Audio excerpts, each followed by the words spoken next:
Locked On Seahawks, your daily Seattle Seahawks podcast. Part of the Locked On Podcast Network, your team every day.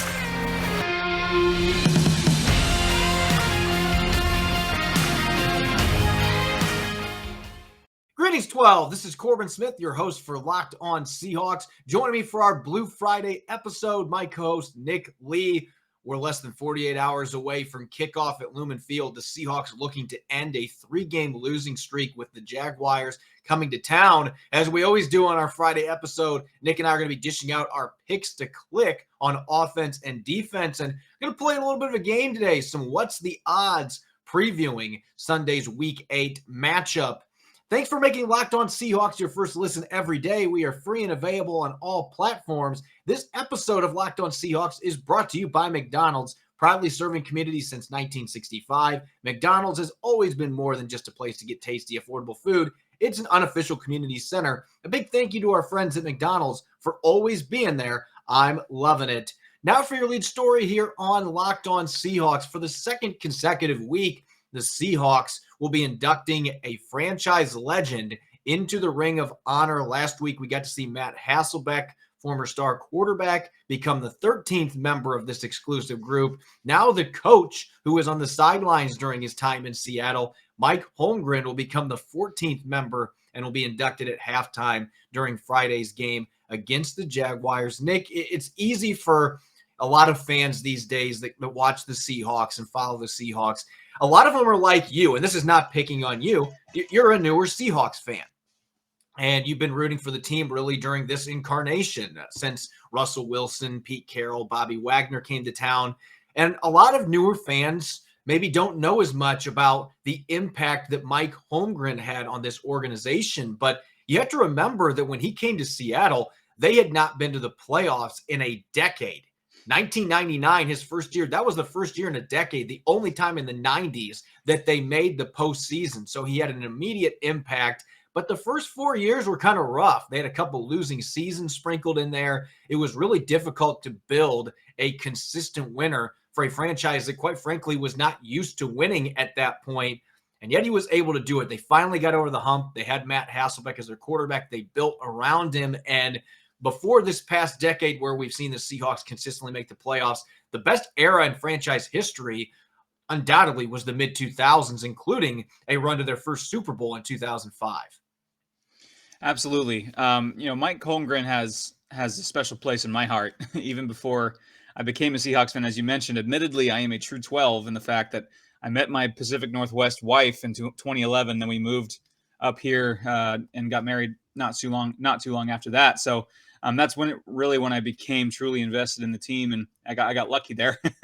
But I was absolutely aware of Mike Holmgren and his legendary status before then, because he was the quarterbacks coach at BYU from 1982 to 1985, and coached with a guy named Andy Reid, and tutored some quarterback named Steve Young, and helped BYU win a national championship. So I was very aware of Mike Holmgren before I truly became invested fully in the Seahawks. And he was just a fantastic coach before he was with the Seattle Seahawks, and also, of course, during. He'll always be known as the coach that got the Seahawks over the hump and into the Super Bowl. I mean, yes, that Super Bowl didn't go down the way fans hoped, and certainly he hoped, but getting there was a monumental step for this franchise. And as we mentioned with Matt Hasselbeck, that era really handed the ball off, metaphorically and literally, to Marshawn Lynch and that new era of Seahawks football that we look so fondly on last decade or so, maybe ending a few years ago. But that era of Seahawks football was ushered in by guys like Mike Holmgren, and even before that, like you mentioned, ended a decade-long playoff drought in his very first year, which is very hard to do. Helped turn Hasselbeck into a Ring of Honor quarterback himself, and of course Sean Alexander's MVP season. And I think it's an absolute travesty, Corbin, and I'm sure this is a different topic for a different day, that he is not in the Pro Football Hall of Fame. He has more career wins than Bill Cowher, has more Super Bowl appearances than Bill Cowher, and the same amount of titles as him, but Cowher works on TV and worked for the Steelers, so he gets more eyeballs, so that's why he's in the Hall of Fame. I think it's a travesty that Holmgren doesn't have a gold jacket yet. Yeah, I do too. I agree with you. You consider some of the coaches that have gotten into the Hall of Fame recently, and he was the all-time winningest coach in Seahawks history when he retired after the 2008 season with 86 victories. We know since then that Pete Carroll has surpassed him on that mark, but you have to remember before he came to Seattle, he had an incredible run with the Green Bay Packers. First 3 years there, they went 9-7, but then after that, they went 11-5, 13-3, 13-3, and 11-5. In the final 4 seasons he was in Green Bay, they made 2 Super Bowls. They won one of them, and that's where we talk greatness here. He took both the Packers and the Seahawks to the Super Bowl. Green Bay obviously had a much better history when he came to Green Bay. They had won several Super Bowls. And so that was an expectation to win there. Now, they had some rough times between the Vince Lombardi era and him coming to town. Had some really lean years mixed in there, but the Packers had a winning tradition. The Seahawks had some success in the 80s, got to one AFC championship game, but they had never been to a Super Bowl. And it was an organization, as I mentioned, that had done absolutely nothing on the playoff front for a decade. And so for him to come to Seattle, to willingly come to Seattle the way that he did, and he told reporters today that he was searching for balance, and he really thought he found that in Seattle. And so that was part of the appeal. And he was a West Coast guy anyway, so he loved the opportunity to come to Seattle, and he was able to turn this team into a perennial winner. I don't think we see the Seahawks have the success that they have had, and Pete Carroll will tell you this. They would not have had the success they've had the past decade or so without those teams in the mid-2000s setting the tone. When you consider the talent that they had, Hasselbeck, they had Walter Jones, Steve Hutchinson, Lofa Tatupu, a number of talented, iconic players that were on that roster, and they were consistently year in, year out one of the best teams in the NFC for a 5-year stretch. That's what set the foundation for them to have success. But he absolutely belongs in the Hall of Fame, and I think he will get in the next few years. I truly believe that. I don't think at this point that Sean Alexander does, which is a bummer because I think that he deserves it too. But I think Holmgren is the next Hall of Famer from those mid-2000s Seahawks squads. The absolute, not just for what he did in Seattle, but what he did in Green Bay, what he did in San Francisco as an assistant before that. And he's just been a football lifer. He absolutely belongs in Canton. And I can't wait to see his name up in the rafters, joining Matt Hasselbeck as the 2 newest members of the Ring of Honor. Absolutely deserved, one of the most iconic figures in franchise history. And again, the coach that really got this franchise over the hump and allowed Pete Carroll to have the opportunity to have the success he's had since he arrived in 2010. Yeah, when the team talks about, standing on the shoulders of giants, Mike Holmgren is one of those that they stood, of shoulders they stood on. He's the one that cut the cord on the catapult that sent the Seahawks flying into a new era. And it's wonderful that the Seahawks are honoring him, and the highest honor that the team can bestow on someone absolutely deserves it, Mike Holmgren. Yeah, built this team from the ground up. Again, the first 4 years, he said it today, they were rough, but they had a few first-round exits that were disappointing. Finally, in 2005, they were able to make that deep playoff run, got to the Super Bowl, the unfortunate, controversial Super Bowl 40, and then they made it to the division round the next 2 years. And then it's unfortunate as last year, what Seahawks fans remember, that was a dismal season. They finished 4-12, had a bunch of injuries, and he retired after that season. But that should not sully the impact that he had for this franchise. Again, one of the true icons that's ever been on the sidelines or played it down for the Seahawks. And I'm really excited for him to have his name up in the rafters. It's going to be an exciting time at Lumen Field on Sunday. When we come back in the second quarter, we got a game coming up here. Seahawks Jaguars week 8. Seattle trying to get off this 3-game losing streak. First time they've had that happen since 2011. Nick and I are going to be dishing out our picks to click for the Seahawks on both sides of the football. When we return, you're listening to the Locked On Seahawks podcast, part of the Locked On Podcast Network, your team every day. This episode of Locked On Seahawks is brought to you by McDonald's, proudly serving communities since 1965. McDonald's has always been more than just a place to get tasty, affordable food. It's a place where friends and family can come to reconnect. It's a place where classmates can meet up for a study group, knowing they'll have defendable They'll have dependable Wi-Fi and endless supplies of French fries and McFlurries. Win or lose, it's a place where teammates, competitors, the home team or the away team can come and recharge. We did that plenty of times when I was growing up. It was always the hot spot after training camp practices. Sometimes after Friday night lights, we'd go have a hamburger and some French fries, maybe a milkshake. It was the place to go. So head to your local McDonald's to refuel and reconnect. Did somebody say a Locked On Seahawks watch party? McDonald's, I'm loving it. Welcome back to the Locked On Seahawks podcast, Blue Friday edition. I'm your host, Corbin Smith, joined by Nick Lee. The Seahawks at home for a second consecutive week. They have yet to win this season at Lumen Field. It's so weird saying that. Entering this contest against the Jaguars 0-3 in front of the 12s. That's just startling. It's something that I can repeat 100 times and it just doesn't add up, that the Seahawks have not won any of their first 3 games at home. They're going to try to end that streak, both those streaks, against the Jaguars on Sunday. A Halloween victory would really excite the 12, especially with how disappointing this season has been to this point. Nick, let's talk picks to click here on offense. Players that are going to be the biggest key for Seattle to get a victory, get back in the win column, improve to 3-5 going into their bye. Who is your offensive pick to click going up against this much improved Jaguars squad? Well, I'd like to toot my own horn first. And last week I said my pick to click was Freddie Swain, and he had a team high 4 catches for 39 yards. And sadly, that was one of the better performances on offense last week, and his best one since week 2. So I'll toot my own horn there. And how I'm looking at this, and it's pretty obvious that the Jaguars, yes, they are much improved, but something that has continued to plague them is pass defense. They are pretty miserable at pass defense, at least in yardage wise. I was actually surprised to see the difference between passing touchdowns allowed and passing yards. They're actually in the top 10 in passing yards allowed, passing touchdowns allowed, but they are dreadful between the 20s against the pass. So I'm going to go a receiver here. And Tyler Lockett has been quiet since the first 2 weeks. I mean, he just exploded those first 2 weeks of the year. I think he had almost 300 receiving yards in the first 2 games of the year. And he's been kind of quiet under the radar since then. He's had a couple of big plays here and there, but not quite that signature Tyler Lockett explosive game we've come to know and love from him. I think he gets back to that this week. 100-yard game. I think this is going to be his first 100-yard game since week 2. I just think that there's enough, there's enough there with the Jaguars being poor on pass defense. Geno Smith in week, this is the 4th time or so he's taken the field with this offense under the lights. I think that he's going to start maybe getting a bit more comfortable with the offense, more, structure with some of the routes in the playbook. And I think that's going to manifest itself with Tyler Lockett having a big day.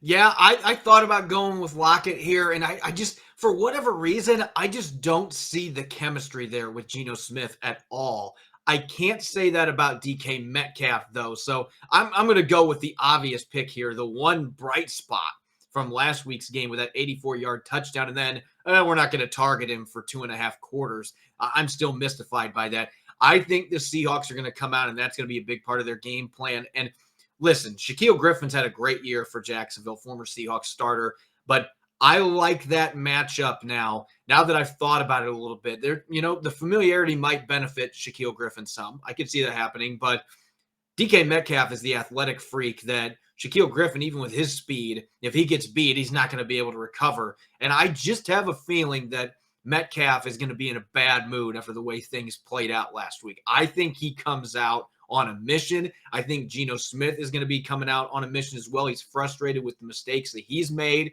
that ultimately have cost his team winnable games the last 3 weeks, really, the mistakes that have happened. So I think DK Metcalf is the receiver that goes for 100+. He almost got there last week, mostly because of that one reception, but I think the Seahawks are going to make a concerted effort to get the football to him, maybe more in the short intermediate game early, but there will be a few of those shot plays downfield. I like the matchup against this Jacksonville secondary that has given up a lot of passing yards this year. So maybe it'll be Lockett, but it just looks to me like DK Metcalf and Geno Smith, at least to this point, have had a much better chemistry. So I'm going to go with that receiver as my pick to have a massive game against the Jaguars. Yeah, I mean, I'd struggle with picking between those two because I think that the passing game has a big chance to show out today or in this weekend. And on defense, Trevor Lawrence, he's slowly getting better. He's shown some marked improvement, but he's still thrown 8 interceptions in 6 games. Now he's only thrown 1 in the last 3 games, so it sounds like he's maybe taking care of the football a bit better. But as a rookie, especially on the road, I know we're going to keep tooting the whole, Seahawks, 12s. It's going to be loud and scary. It's not that way anymore at Lumen Field, unfortunately. But it's still a road game, and he's still a rookie. And I'm expecting him to make some mistakes and turn the ball over. And I think DJ Reed is going to be the benefactor of a few of those mistakes. He too has been a bit quiet, especially on the ball hawking stage. No interceptions this year. He's had a couple pass deflections. He's only missed a couple snaps on defense all year. I think this is the game that he gets payday. He maybe even a pick 6. I'm not going to go that far, but I think this is a game where someone on that secondary has got to have a big day, especially with a rookie quarterback on the road. And I think DJ Reed is that guy. He's just got that ball hawk factor, and I think this is the time where he finally gets that first pick of the year. I'm going to go to the defensive line for my defensive pick to click. Poona Ford going into the season, I just thought he was going to have a much bigger impact rushing the passer than what he has at this point, because we saw the way that he blossomed the second half of the 2020 season when the defense really turned things around. A big part of that was that Poona Ford was not just stuffing the run, but he was also wreaking havoc as an interior pass rusher. We have not seen consistent pressure from him this year. I think this is the game where he starts getting going, though, because Jacksonville's had a number of injuries. They lost A.J. Cann, one of their best linemen, to injured reserve. And so the Jaguars have been rotating 2 or 3 players at that guard spot. Ben Barch had a concussion. He's looking like he's going to be back this week, but he's a second-year player that doesn't have a lot of experience. I think Poona Ford can eat against this offensive line. I think he can get to Trevor Lawrence several times as a pass rusher. I think he can have an impact stuffing James Robinson as well. I like the interior matchups there. And so I have Poona Ford getting his first sack of the season, and I'm going to go bold in this regard. I don't know that he gets any more sacks than that, but I think he gets a season-high 3 quarterback hits on Trevor Lawrence. I just think this is a matchup that favors him with his quickness, his athleticism, against this offensive line that's missing some pieces in the middle. I really like his chances of being able to get in there and get after Trevor Lawrence. And maybe one of those hits will force him into an errant throw that maybe leads to that interception for DJ Reed. I always like when our picks to click kind of mesh together in a symbiotic relationship. I like that. And Poona Ford. Yeah, this is not sponsored by Venom, by the way, just so everybody knows. Yeah, but it does seem like lately, and I promise our listeners, we do not convene ahead of time like, oh, I'm going to pick this player and you can pick that one and we can work off each other. It isn't that way. We have very busy lives and we don't even have time. We just kind of type up our pick to click and then we roll. So I found that has been the way that it has been lately, though, particularly on defense. And again, coverage and pass rush, you want those two to be married together. So maybe Poona Ford and DJ Reed can do that for the Seahawks in this game, help them get back in the win column against the Jaguars. Real quick, we don't normally do this, but I want to throw out my special teams pick to click here. I just have a feeling, I don't know why, we have seen DJ Dallas come close to busting a couple kick returns this year. The Jaguars special teams have improved quite a bit with Nick Sorensen as their coach. He came over from Seattle in June, was a late arrival as the new special teams coordinator. So the Seahawks know him really well. Pete Carroll respects him. But I just have a feeling that DJ Dallas, I don't think he takes one back to the house, but I think he has a 60-yard kick return in this game. I think he's going to nearly bust one for a house call. Just not quite enough speed, but he's been close several times this year where he's returned the ball to the 35, 40-yard line. I think he busts a big one, sets Geno Smith up for really good field position, and the Seahawks are going to be able to score a touchdown off of that. I like that. His longest for the year is 38 yards, 320 total kick return yards on 15 returns, just over 21 yards per return.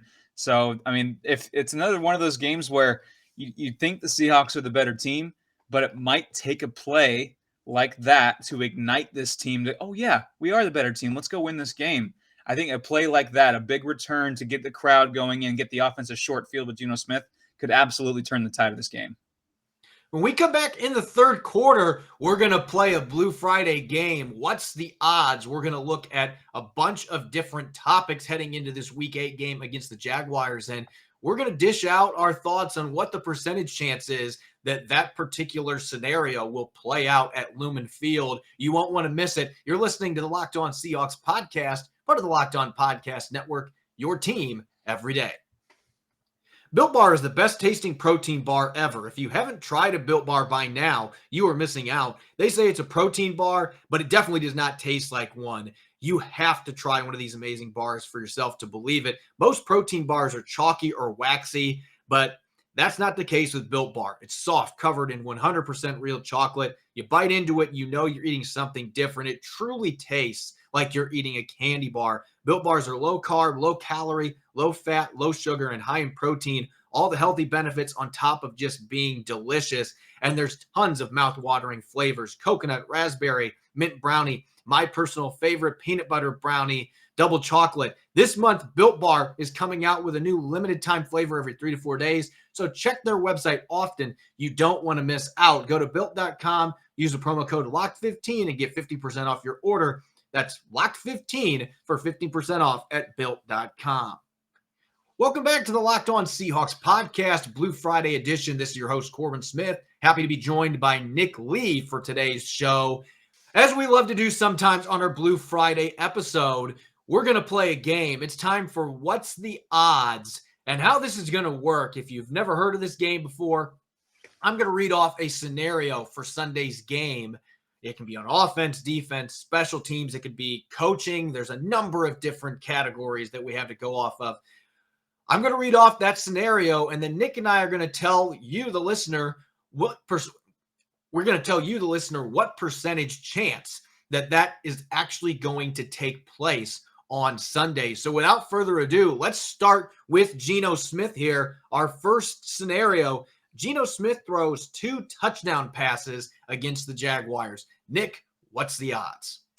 Well, he's thrown a touchdown pass in each of the games he's played in so far, so that's encouraging.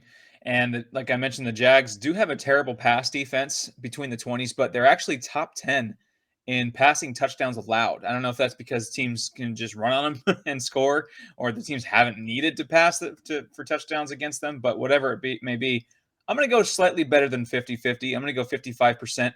I think Geno Smith is going to get a bit more comfortable in this offense. It's not quite the same bright lights, tough defense kind of team like they've had with the Steelers and the Saints. So the holes might be a bit bigger this time.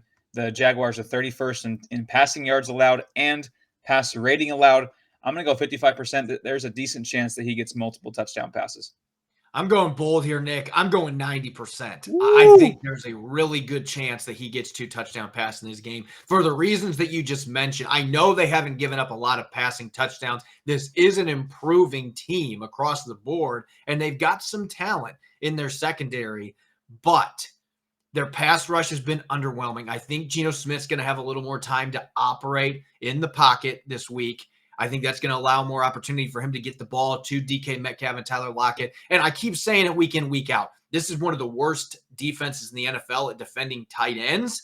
I think this is a game where we can see a Gerald Everett touchdown or maybe a Colby Parkinson. It'd be nice to see Parkinson just do anything and actually get involved in their passing game. But I think that it is very likely that we're going to see Geno Smith throw 2 touchdown passes in this game. So like I said, I'm going 90%. I'm almost going all in on this one. Second one, now this one is a really bold one. Rashad Penny eclipses 50 rushing yards. I don't even think he has 50 rushing yards since he injured his knee 2 years ago. Man, so he's number 20, right? I mean, he was number 20 at San Diego State, number 20 with the Seahawks. Take that 0 off. 2%. I mean, I know it's mean. I'm a San Diego guy. I'm not a San Diego State fan, but I'm a San Diego guy, so I'm kind of plugged into. I mean, they were so happy that he was part of this team, and they're rooting for him. I hear about it every week. What's Rashad Penny doing? Nothing, and I'm pretty disappointed. And I just don't see that happening. So 2%, yes, 2%. I don't see there's a way this happens unless there's an injury. ahead of him, where they are just absolutely forced to force feed him the ball over and over and over again. That's really the only time I see that happening. And nothing against Rashad Penny as a person. I think he's a fine guy. I'm extremely disappointed in how he's turned out with the Seahawks, and I'm trying hard to not get too excited about anything, because I'm just done expecting anything from him until proven otherwise. Yeah, I'm going to go 5%. I'm not going to be much more generous. And everybody that listens to this show and has been listening for the last couple of years knows where I stood on Rashad Penny's potential coming out of San Diego State. He was one of my favorite running backs that I have ever scouted. It just hasn't worked out. He hasn't been healthy, and when he's had chances to play this year, the burst hasn't been there. It was there in training camp, but we aren't seeing it in game action, and it just doesn't seem like it. Things just aren't working out. So I think even if somehow Alex Collins is not able to carry the large workload he has the past 2 weeks, I can't trust Rashad Penny to handle an extended workload. I just can't. So 5% for me. Tight ends catch 5 or more passes. I mentioned where Jacksonville stands defending tight ends, but we also know where Seattle's track record is getting tight ends involved in the passing game. Yeah, the two entities collide there. I'm pretty optimistic about this one. I'm going to go 65%. Gerald Everett had 3 catches last week against a much tougher defense, and then you maybe sprinkle in a Will Dissly or a Colby Parkinson sighting, and write that down for your Safari, your logs, because it's a rare sighting. I think that they'll get there. I don't think they'll get much more than 5, just with how the Seahawks offense is operated. But you'd think at some point the tight ends in this Shane Waldron offense would get involved, and you'd think with a backup quarterback that it'd be more of a safety blanket than it has been. And so, like you mentioned, with the Jaguars struggling against tight ends, if there is any game where the tight ends need to break out, or if the tight ends were to break out, it would be this one. So I'm going to go 65%. I think there's a decent chance this happens. I'm going to go 40% because I just have no faith that they're going to get the ball to their tight ends, even when they're playing an opponent that clearly has issues defending that position. Until Shane Waldron shows to me that he is going to be able to facilitate a game plan where the tight ends are involved, and then Geno Smith shows he can get the ball to them. This is the opponent to make it happen, clearly based on stats against this team. They're 7th in tight end yardage, and they've played 6 games. Most of the teams ahead of them have played 7.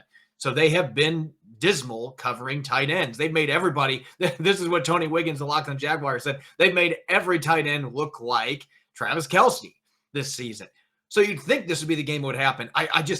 My faith is just dwindling that they know how to use them. And it's been that way for a decade. Really, most of the time that Pete Carroll's been there, they have not gotten tight ends very involved in this offense. And it's unfortunate because you feel like the guys they have could be weapons. But I'm going to go 40%. I hope that it happens.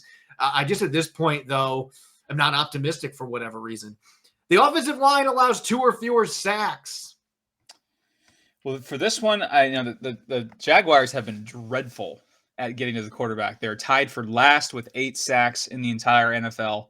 And the Seahawks are getting a bit healthier if I'm following, if I'm tracking right, with Damian Lewis perhaps hopefully coming back. And I think that those two things, I'm going to go 70%. I think that just the Jaguars just don't get to the quarterback very well. The Seahawks are getting healthier on the offensive line. Now, the only thing that makes me, not 100%, Geno Smith has been sacked 10 times in the last 2 games. And a lot of those have been on Geno Smith. And that's why I'm a little worried that even if the offensive line is solid, Geno Smith might make a mistake or two that cost himself a sack. But yeah, I think the offensive line, this is a game that they should protect pretty well, and Geno Smith should have a good pocket. So yeah, 70%. I'm going to go 35%, but it's not necessarily because the offensive line isn't going to play well. It's what you just mentioned. I worry about Geno Smith getting the ball out, the communication up front, especially because they're apparently going to be playing musical chairs again at center. That worries me as far as communication and Geno Smith being able to decipher, there's a slot corner blitz coming. There was one last week that he just completely was blindsided by. And so I think it's going to be really hard, even against a defense that hasn't had success getting sacks this year. I think it'll be hard to get 2 or fewer. I'm going to go with 3. I think it'll be close, but I think they're going to exceed that. Now going to the defensive side of the ball, James Robinson rushes for under 80 yards. Robinson's been one of the most productive running backs in the league, averaging 5.5 yards per carry so far this year, and he's a good receiver as well. Yeah, if we're strictly talking rushing yards, he's actually been held to under 80 rushing yards in 4 of his 6 games this year, which I was surprised to see because last year he was one. I had him on fantasy last year. I got him like in the last round, and all of a sudden, like, wow, this guy's good. And so this year, I think a bit more eyeballs are on him, and he hasn't had as productive of a season yet. The yards per carry is certainly there. I don't know if it's just the matter of workload or health, but I'm going to go 50-50. I'm going to go 50%. Just because the Seahawks themselves have been terrible at stopping the run for the most part. They did get a little better last week, except for a guy named Alvin Kamara running wild. But at least, I saw some improvement there, even with Alvin Kamara running wild. That was mostly in the pass game for Alvin Kamara. Yeah, they shut him down. 2.6. They really did. So that's encouraging for me. So I'm going to go 50%. I think he's a fine running back. I just think the Seahawks are improving in the run game, and this is another game to prove that. I'm going to go 40% on this one, go a little under the 50%, just because I think 80 yards. I could see the Seahawks holding him to 85, 90 and still having a productive day because I think the Jaguars are going to run him quite a bit.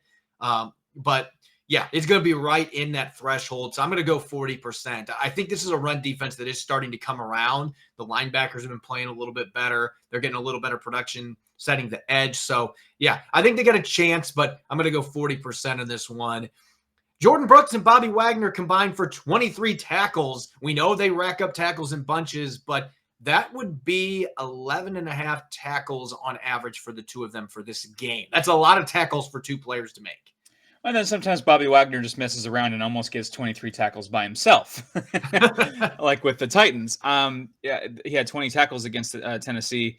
I'm going to go 60% just because of that. I think that there's going to be some volume there for Bobby Wagner, and it might turn out to be, like 15-8 or 16 and what's that, 7 or something like that. I think Bobby Wagner's going to tote most of that load, but there's some things there with Jordan Brooks. I think that he's improving himself, and I think it's just going to be the sheer volume of Bobby Wagner tackles, and Jordan Brooks kind of just benefits off that at the back end to get to 23. So yeah, about 60%, I think.